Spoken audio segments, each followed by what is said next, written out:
it's really, when it comes down to it, an intergenerational artist community. We were started almost 40 years ago by Nan Elsasser.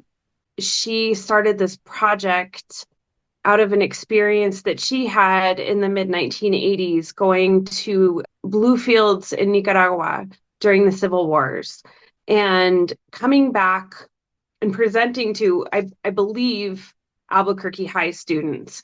And she talked to them about the Civil War, how there was a whole bunch of students that she had the pleasure of knowing that because of the Civil Wars, didn't have opportunities for books in their schools. So one of the students suggested, why don't we write books for them? And so as an artist, she already had a strong arts community and she had a social justice education background as well. So she paired up these high schoolers with visual artists and writers to create books for the students, and they sent them to them. And that project was called Books for Bluefields. That really kind of grew into what Working Classroom became and has always been at the heart of it. So really youth leading the ideas and causes that are most important for them in their lives, and professional artists guiding them through that process. What was the illustrations of the books kind of eventually grew into our visual arts program. What was the writing grew into more of a theater program. And then that social justice and education element was always woven throughout. Artist Joe Stevenson, who still works with us at the age of 85, was the first artist to lead our mural program. And I believe the first mural we created with him was in 1992. Forever, Working Classroom has compensated youth artists, knowing that the young people that we engage with are primarily from low-income communities. They're doing intellectual labor, creative labor, and physical labor, and that's valuable.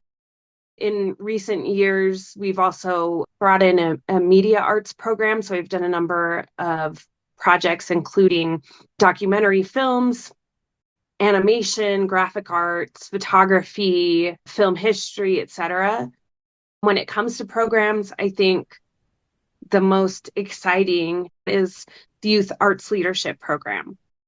That program is about an 8-month commitment where young people that are 15 to 22 get the opportunity to come to an awareness of who they are themselves, get experience working in this field, and to also involve themselves on our major community projects that happen in the summertime.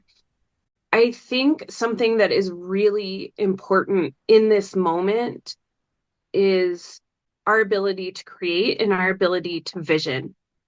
And I think that what we have at Working Classroom doing that with folks that may not necessarily consider themselves artists, folks that consider themselves emerging artists, and folks that consider themselves professional artists, I think bringing those perspectives together, in particular in this community in New Mexico, which I just have a deep passion for, I think it's going to be really critical for our future. I think that what ultimately we are doing is world building.